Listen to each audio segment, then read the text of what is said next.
Hello बेटा party लोग, कैसे हैं आप लोग। उम्मीद करते हैं बहुत अच्छे होंगे और मन लगा के अपना पढ़ाई कर रहे होंगे। तो आप लोग के माइंड में बहुत सारे क्वेश्चन है कि दीदी इतने दिनों से वीडियो क्यों नहीं आ रही थी। तो दीदी के लाइफ में थोड़ी सी चल रही थी प्रॉब्लम, जिसके कारण आपका जो डे 30 डे का था वो रुका हुआ था। तो आपकी जानकारी के लिए बता दें कि क्लास 12th का हम 30 डे का सीरीज लेकर चल रहे हैं। अगर क्लास 12वीं में आपने इतिहास में कुछ नहीं पढ़ा तो मेरे 30 डे के सीरीज से आपका ऑल क्वेश्चन एग्जाम का कवर हो जाएगा। तो आइए स्टार्ट करते हैं। तो यहाँ पे देखिए, आज हम लोग पढ़ने वाले हैं विजयनगर साम्राज्य के बारे में। अब बोलोगे दीदी आपने विजयनगर साम्राज्य क्यों लिखा, हमारे चैप्टर में तो पढ़ना है हम लोग को संगम वंश। मैं आपको बार बार बोल रही हूँ कि बाबू मैं आपको बस वही चैप्टर पढ़ा रही हूँ ना, वही चीज पढ़ा रही हूँ उस चैप्टर का जो आपके एग्जाम में पूछता है, तो आपके एग्जाम में आने की संभावना है। हम संगम वंश पूरा क्यों पढ़े, क्योंकि जब संगम वंश में पूरा पूछता ही नहीं, जहां जहां से पूछता है सिर्फ उसी को हम लोग कवर करेंगे। ओवर टाइम एक्स्ट्रा टाइम किसी भी चीज में नहीं देना।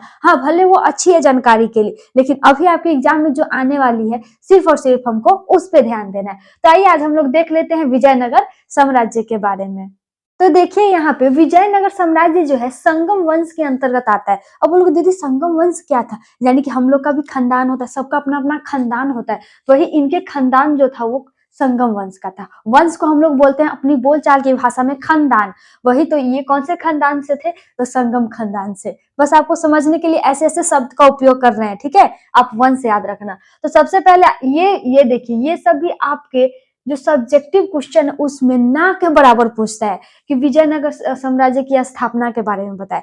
लेकिन आपको हम इसलिए पढ़ाई क्योंकि जब ये चैप्टर है तो इसका थोड़ा ना थोड़ा बेसिक तो आपको आना चाहिए। ये ऐसा नहीं कि आपके एग्जाम में नहीं आएगा, लेकिन ये सब्जेक्टिव में नहीं आएगा, ऑब्जेक्टिव में आएगा। सब्जेक्टिव भी हम इसी वीडियो में कवर करेंगे। तो आइए देखिए यहाँ पे और स्थापना। तो आप याद रखिएगा हरिहर प्रथम और बुक्का राय के द्वारा, ये दोनों भाई मान सकते हैं, इनको भाई थे। तो आपसे पूछेगा हरिहर वंश, सॉरी ये देखिए विजयनगर साम्राज्य या संगम वंश के संस्थापक, इस दोनों में से कुछ भी एग्जामिनर आपसे पूछ सकता है। एग्जामिनर कहने का मतलब जो आपका क्वेश्चन बनाता है आपके एग्जाम के लिए, ठीक है। तो विजयनगर साम्राज्य या संगम वंश के संस्थापक कौन है, तो आपको याद रखना पड़ेगा हरिहर प्रथम एवं बुक्का राय प्रथम। कभी कभी क्या करता है ये प्रथम और ये प्रथम राय छोड़ देता है, सीधा दे देता है क्या हरिहर और बुक्का। तो ध्यान रखिएगा। उसका इसकी स्थापना कब हुई, तो 1336 ईस्वी में बाबू। कब हुआ, 1336 ईस्वी में। क्लियर। उसके बाद ये किस वंश के थे, तो संगम वंश के। अभी मैंने बताया खानदान को ही वंश बोला जाता है, तो ये किस वंश के थे, तो ये संगम वंश के थे। अब ये देखो ये जो विजयनगर साम्राज्य है अभी कहाँ पे है। मान लीजिए साम्राज्य तो कहीं विकसित रहा होगा, विस्तार इसका रहा होगा, तो कहाँ पे था, कौन से स्थान पे था, तो वो स्थान है अभी के कर्नाटक, जो भी कर्नाटक है ना, उस कर्नाटक के स्थान पे था क्या, विजयनगर साम्राज्य। ऑब्जेक्टिव में आपसे पूछ सकता है विजयनगर साम्राज्य कहाँ स्थित था, तो आप लिखिएगा क्या आधुनिक कर्नाटक। कभी कभी आपको ये आधुनिक नहीं देता है, सिर्फ देता है क्या कर्नाटक। तो ध्यान में रखिएगा बच्चा क्या कर्नाटक। क्लियर। अब ये हमारा बेसिक हो गया कंप्लीट। अब यहाँ से हम लोग देखते हैं इस चैप्टर से जो आपके एग्जाम में आता है वो। तो आपके एग्जाम में आता है, इसको जितना इंपॉर्टेंट कह लीजिए इस चैप्टर का उतना कम है, क्योंकि जब भी आएगा आपको कृष्ण देव राय से रिलेटेड ही क्वेश्चन आएगा आपका सब्जेक्टिव में, और आता है तो डायरेक्ट 2 या 5 नंबर का आता है। क्लियर। तो यहाँ पे देखिए विजयनगर साम्राज्य लिखने का मतलब आपको समझ में आ गया होगा कि आपकी दीदी आपको ओवर टाइम नहीं पढ़ाएगी, ओवर एक्स्ट्रा कुछ नहीं पढ़ाएगी, जो एग्जाम में आता है सिर्फ वही।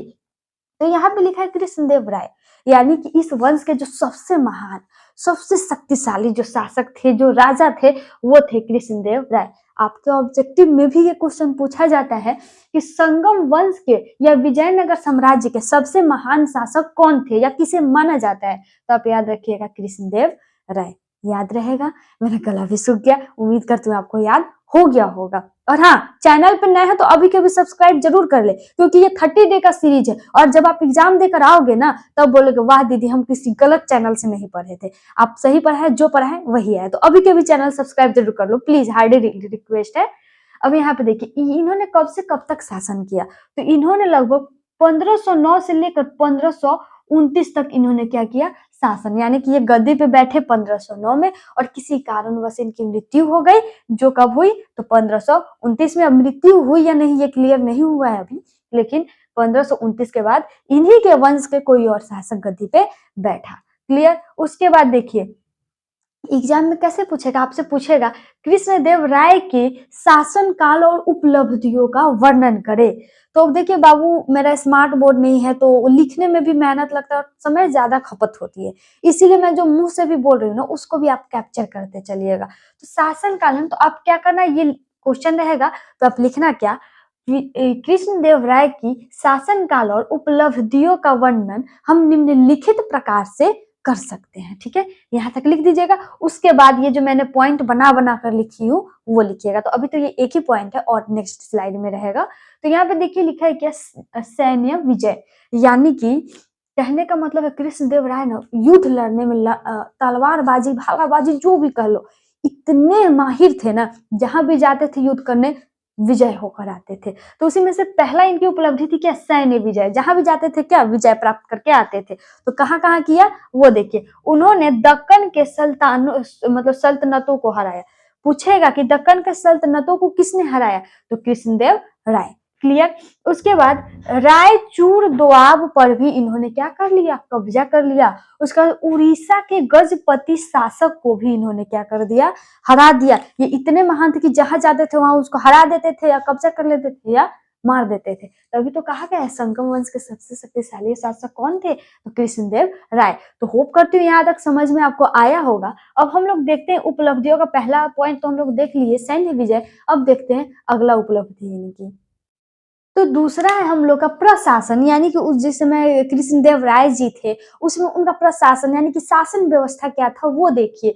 तो वे एक कुशल प्रशासक थे। कुशल कहने का मतलब क्या, कि राजा में एक जो क्षमता होनी चाहिए पूरा कृष्णदेव राय जी के अंदर में वो था। वो कैसे थे, एक कुशल प्रशासक थे यानी राजा थे, जिन्होंने आवश्यक करों को समाप्त किया। यानी कि कृष्णदेव राय जी जो थे संगम वंश के शासक, विजयनगर साम्राज्य के शासक, उन्होंने क्या किया कि उनसे पहले जो भी शासक रहे उन्होंने तरह तरह के कर लगाए। कर का मतलब क्या होता है, कर का मतलब हुआ पैसा, यानी लोगों पे प्रजा पर जो होता है उससे उस पर कर लगा देना, टैक्स लगा देना कि आपको इतना टाइम के बाद आप हमको इतना कर दोगे। लेकिन ये इतने अच्छे थे, इतने कुशल व्यक्ति थे कि इनके आते ही इन्होंने सबसे पहले क्या किया, जितने भी आवश्यक कर थे उन सबको क्या कर दिया, समाप्त कर दिया। बोला नहीं, उनके माइंड में ये हुआ कि अगर किसी के पास नहीं होगा पैसा तो वो कहाँ से देगा, उस पर तो जोर जबरदस्ती हो रहा है। इसीलिए इन्होंने क्या किया, कर समाप्त किया। मंत्रियों पर नियंत्रण रखा।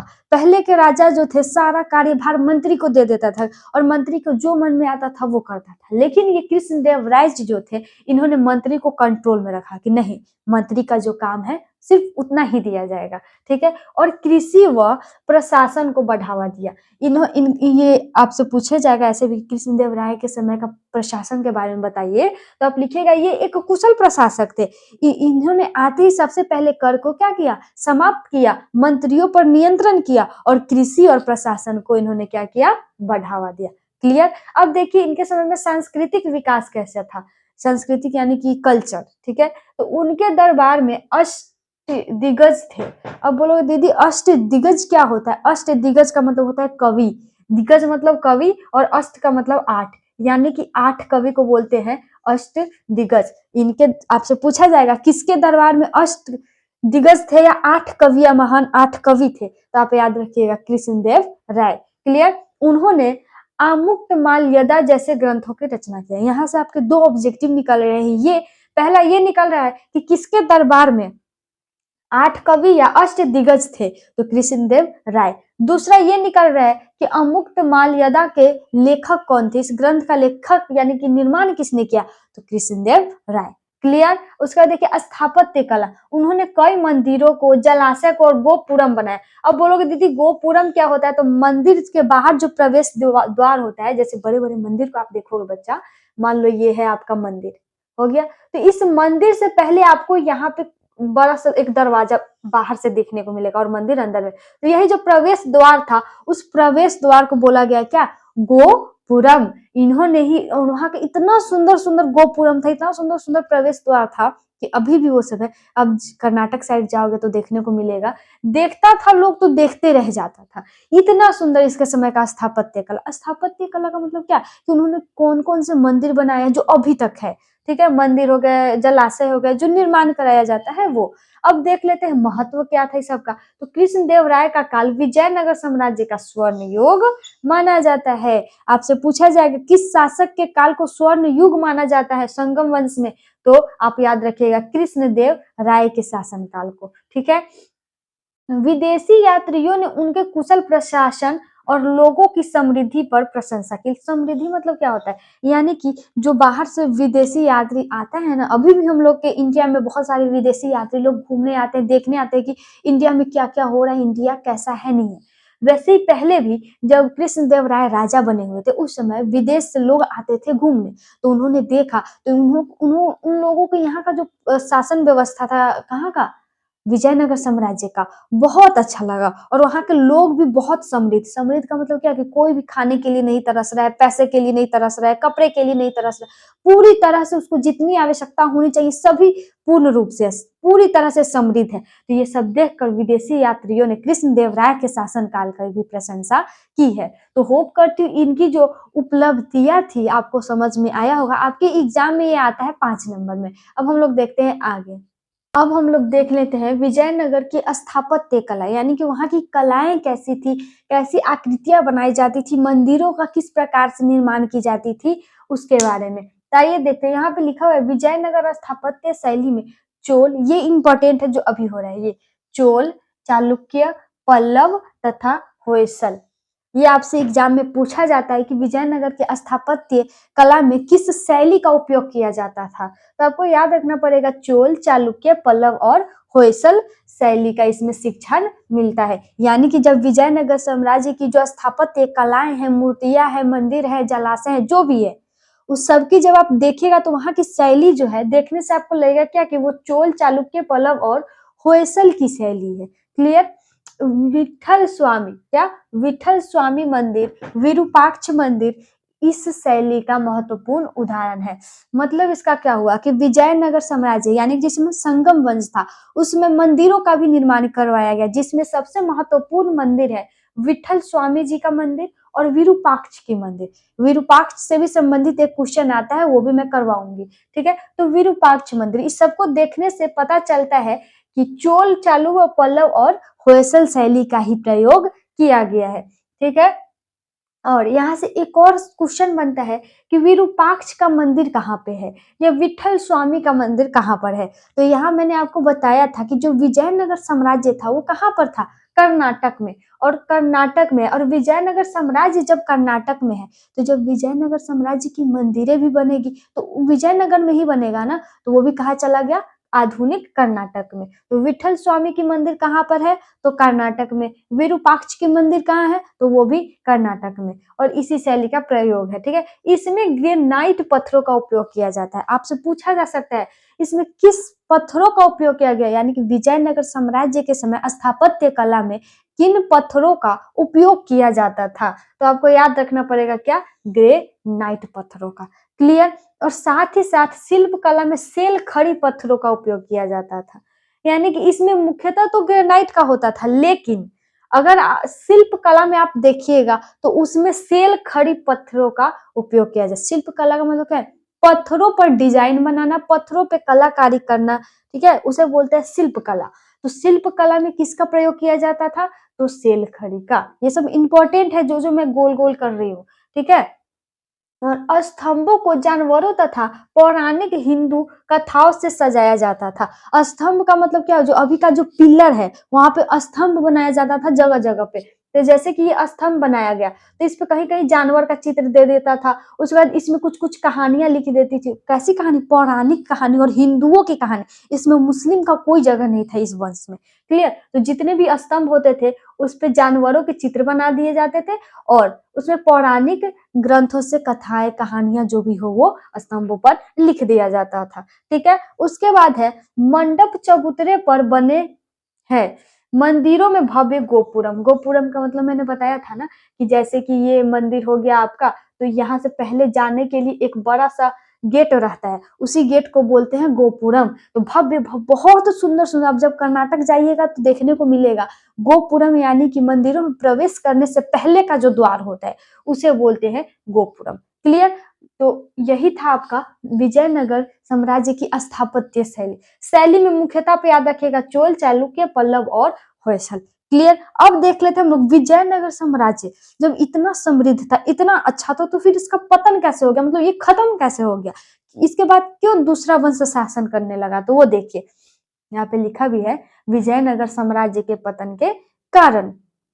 तो तिलकोटा का युद्ध। अब बोलोगे दीदी तिलकोटा का युद्ध क्या है, तो आगे समझ में आएगा। तो आप लिखिएगा विजयनगर साम्राज्य की, इसमें बाबू जगह कम होने के कारण मैं छोटा छोटा ही लिख रही हूँ, प्लीज मैं जो बोलूँ ना उस पर आप ध्यान दीजिएगा। मैं जो बोल रही हूँ अभी वो विजयनगर साम्राज्य की पतन का सबसे प्रमुख कारण तिलकोटा का युद्ध था। पहला लाइन इतना लिखिएगा, ठीक है। जो कब हुआ था, तो 26 जनवरी 1565 ईस्वी को दक्कन के सल्तनतों के गठबंधन। यहाँ पे ये हारता नहीं, ये जो विजयनगर साम्राज्य है ना, ये इतना जल्दी हारने वाला नहीं था, लेकिन हार कैसे गया, तो वो देखो दक्कन के जो सल्तनत थे वो अगल बगल में बहुत सारे लोगों से क्या कर लिए, राजाओं से गठबंधन, यानी कि साथी मिल गए, एक साथ जुट गए, और उसके बाद विजयनगर साम्राज्य के साथ लड़ाई करने गया। अब सही बात है, अगर एक तरफ बहुत सारे लोग हो और एक तरफ मात्र एक राज्य हो, तो क्या वो जीत पाएगा, नहीं जीत पाएगा। जिसके कारण क्या हुआ कि विजयनगर साम्राज्य की हार हो गई, करारी हार हो गई।